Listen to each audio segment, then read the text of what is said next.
Hola, buenas tardes a todos. Je me trouve en compagnie de Carol Gomez. Hola Carol. Hola Karim. Muy buenas tardes.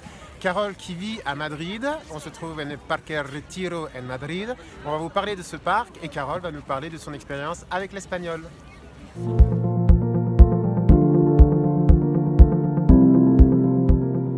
Entonces, hoy estamos en Madrid. Petit clin d'œil pour ceux qui ont vu la vidéo précédente sur Ser y Estar.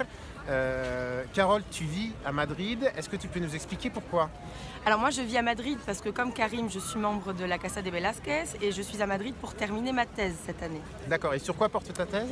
Alors moi je travaille sur l'histoire des religions à l'époque antique et plus précisément là je travaille sur l'introduction du culte de deux déesses en Occident à l'époque romaine. Donc il s'agit de l'égyptienne Isis que tout le monde connaît et de Cybèle qui est une déesse également emblématique de Madrid puisqu'une place porte son nom. Si, y Carol habla muy bien espagnol. Est-ce que tu peux nous dire comment tu as appris l'espagnol? Alors moi j'ai appris l'espagnol en classe, mais bon j'ai eu aussi beaucoup de chance parce que ma famille est d'origine valencienne. Toute la famille du côté de mon père est de Valence. Et donc j'ai eu la chance de baigner dans une culture imprégnée d'espagnol tout au long de ma vie. Entonces has tenido mucha suerte, ¿no? Si, he tenido mucha suerte. Et bien justement, pour ceux qui n'ont pas eu cette chance de vivre dans une famille hispanophone, maintenant, Carole nous donne quelques conseils pour aprender el español. Entonces, algunos consejos para aprender el español. Carole, quels conseils pratiques donnerais-tu à ceux qui commencent à apprendre l'espagnol aujourd'hui? Alors le premier conseil que je pourrais donner, c'est bien évidemment de pratiquer, parce que plus on pratique et plus on est à l'aise avec une langue. Et le deuxième conseil que je voudrais donner, c'est s'attacher véritablement à apprendre la grammaire. Parce que la grammaire, la conjugaison vous permettront de communiquer de manière plus facile avec les gens. Tout à fait, et ça je le dis souvent dans mes articles, il est très important quand on débute l'espagnol de s'arrêter sur la langue. Il ne faut pas juste faire des cours de grammaire et penser à apprendre l'espagnol en apprenant des cours de grammaire, mais il faut tout de même s'arrêter parce que si vous continuez à apprendre l'espagnol sans vous arrêter sur certains points, vous allez intégrer les fautes dans votre apprentissage et plus tard ce sera beaucoup plus difficile de vous en défaire. Et quel conseil pratique tu pourrais donner aux personnes qui apprennent l'espagnol pero que no se encuentran en Espagne pour apprendre l'espagnol de France? O que no se encuentran en un país hispanohablante. Exactement. Por ejemplo. Alors déjà vous avez tous accès à Internet puisque vous regardez cette vidéo. Donc Internet peut vous permettre d'entendre des gens parler. Ensuite, le deuxième conseil que je pourrais vous donner, c'est éventuellement de regarder des films en version espagnole, sous-titrés en français pour mieux comprendre dans un premier temps. Je vous conseillerais aussi de lire certains périodiques ou des petites nouvelles en espagnol qui peut aussi vous aider. Et après, pour les gens qui veulent pratiquer de manière plus conviviale, il y a toujours des associations de gens issus de la communauté espagnole ou hispanophone en France. Et vous pouvez tout à fait vous rapprocher d'une de ces associations pour vous mettre en contact et échanger avec des gens. Tout à fait. En fait, ce qui est important, c'est de recréer l'immersion linguistique dans laquelle on ne se trouve pas. Ça, c'est assez difficile à faire. On a l'impression que c'est impossible, mais c'est tout à fait possible. Donc tu parles des films, recréer l'écoute dans laquelle on ne baigne pas, grâce aux films, aux séries, en allant sur Internet, en visionnant des vidéos sur YouTube en version originale en espagnol.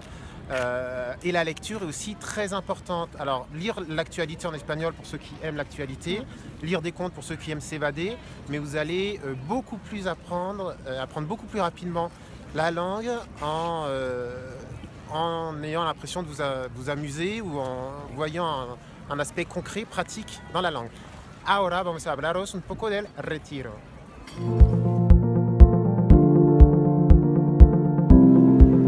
Y entonces para terminar, Carol, ¿puedes decirnos un poco qué es el Parque del Retiro para los madrileños, ya que tú eres una recién madrileña?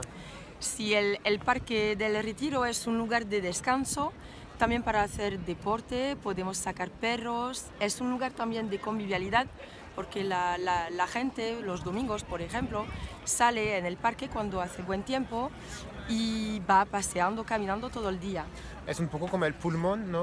De Madrid. Sí, claro, es un pulmón de Madrid como el Central Park en Nueva York, Sí, por ejemplo. Claro.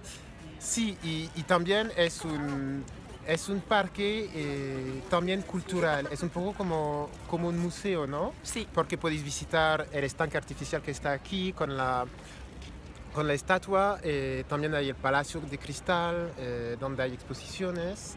Hay muchas esculturas, estatuas. Exacto, también. sí, las estatuas de los reyes de España.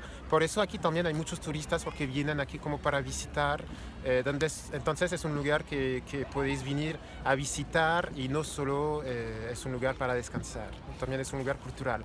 Muchísimas gracias, Carol. Muchísimas gracias a ti, Karim. Te dejamos aquí en Madrid, nosotros volvemos a Barcelona y nos veremos para ver un nuevo punto de gramática dentro de una semana. Adiós, Muchas Carol. gracias, adiós. Gracias a ti, adiós.